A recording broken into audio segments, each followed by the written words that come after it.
પ્રકારના પ્રયત્નો કરી રહ્યા છે। એક તરફ કોંગ્રેસના ઉમેદવારોના નાના નાના વાંધા બાબતે તંત્ર સંપૂર્ણપણે એને લાંબી વાત કરીને કાયદાકીય આંટીઘૂંટીમાં અટકાવવામાં કામ કરી રહ્યું છે, અને બીજી બાજુ ભાજપાના ઉમેદવારો માટે કાયદેસરનો વાંધો હોય તેમ છતાં એમનું ઉમેદવારી પત્રને સરળ કરી દેવીને એ તમામ બાબત દેખાડે છે કે તંત્ર પણ ભાજપાને સત્તાધીશો આગળ નતમસ્તકે કામ કરી રહ્યું તેવું સ્પષ્ટ મારો આક્ષેપ છે। આ સંજોગોની અંદર અમે અપેક્ષા રાખીએ છીએ કે જે ખેલ ખેલાણા છે અને આ ખેલ પાછળના કારનામાં ક્યાં છે એને પણ અમે વિસ્તૃત રીતે કાલે ખુલ્લા પાડીશું।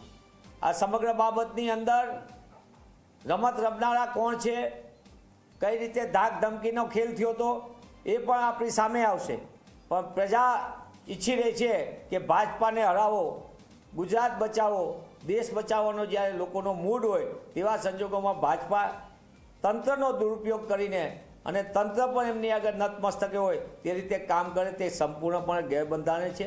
અમે ભારતીય ચૂંટણી પંચને વિનંતી કરીએ છીએ કે આપની જવાબદારી બને છે ફેર એન્ડ ફ્રી ઇલેક્શન કરવાની, અને એવા સંજોગોની અંદર ન્યાયિક અને પારદર્શક ચૂંટણી વ્યવસ્થા માટે આપની જે બંધારણીય જવાબદારી છે એનું પૂર્ણપણે પાલન થાય, અને કોંગ્રેસના ઉમેદવારને નીતિ નિયમ પ્રમાણે કોઈપણ પ્રકારના તંત્રના દબાણ નીચે નુકસાન ન કરવામાં આવે તે પ્રકારના વ્યવસ્થા તંત્રનું આપ ધ્યાન રાખો।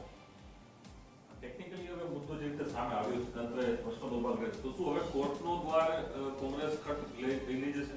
અમે તમામ કાનૂની પાસાનો અભ્યાસ કરી રહ્યા છીએ। અમને સૌથી પહેલાં તો ચૂંટણી અધિકારી દ્વારા અમને માત્ર 2 કલાકનો સમય આપવામાં આવ્યો હતો।